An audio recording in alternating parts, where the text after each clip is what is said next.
બોટાદ નગરપાલિકાને 44 બેઠક ઉપર ભાજપ આમ આદમી અને કોંગ્રેસ લડવાની છે ત્યારે હવે માત્ર 40 બેઠક ઉપર સીધી લડાઈ થઈ ચૂકી છે કારણ કે ભાજપને વોર્ડ નંબર 7માં ભાજપના ઉમેદવાર સહદેવસિંહ ભાવસિંહ ચૌહાણ, રૂપલબેન સંદીપભાઈ જોશી, ધર્મિષ્ઠાબેન ઉપેન્દ્રભાઈ જોટાણીયા અને અશ્વિનભાઈ ઘનશ્યામભાઈ ખસિયા બિનહરીફ જીત પામી ચૂક્યા છે। બોટાદ નગરપાલિકામાં વોર્ડ નંબર 7માં ભાજપને બિનહરીફ જીતને પગલે ભાજપે આક્ષેપ કર્યા હતા કે આમ આદમી પાર્ટી અને કોંગ્રેસને ઉમેદવારો મળ્યા નથી ત્યારે કોંગ્રેસના પ્રમુખે જણાવ્યું હતું કે ભાજપ પાસે 44માંથી 40 બેઠક હોવા છતાં પણ શાસન કરી શક્યા નથી અને આંતરિક વિખવાદ હતો ત્યારે માત્ર હાલ 10 અને 11 મહિના માટે ઉમેદવારો શોધવા મુશ્કેલ છે આમ કહીને પોતાનો બચાવ કર્યો હતો। કિરીટ પાટીવાળા, બોટાદ શહેર પ્રમુખ।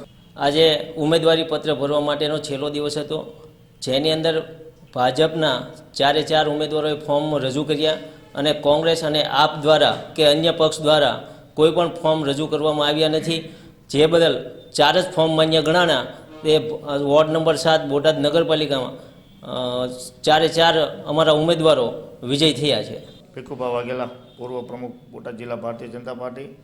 આજે જ્યારે બોટાદ નગરપાલિકાના ઇલેક્શન જ્યારે મધ્યસ્થ ચૂંટણી છે ત્યારે આજે છેલ્લો દિવસ હતો ફોર્મ ભરવાનો, ત્યારે ભારતીય જનતા પાર્ટીના અમારા કાર્યકરોમાં આજે ખૂબ અનેરો ઉત્સાહ છે। એનું એક કારણ છે કે આજે જે ફોર્મ રજૂ થયા તેમાં બોટાદના 1 થી 11 વોર્ડની અંદર વોર્ડ નંબર 7માં ભારતીય જનતા પાર્ટીના 4 જ ઉમેદવારોના ફોર્મ રજૂ થયા છે, ત્યારે સામે એક પણ ઉમેદવારનું ફોર્મ ત્યાં રજૂ થયું નથી, એટલે અમારા ભારતીય જનતા પાર્ટીના 4 ઉમેદવારો બિનહરીફ થયા છે। ગઢડા નગરપાલિકા અને બોટાદ નગરપાલિકા, પાળિયાદ જિલ્લા પંચાયત, તુરખા તાલુકા પંચાયત અને માલણપડ તાલુકા પંચાયત, આટલી ઇલેક્શન હતી।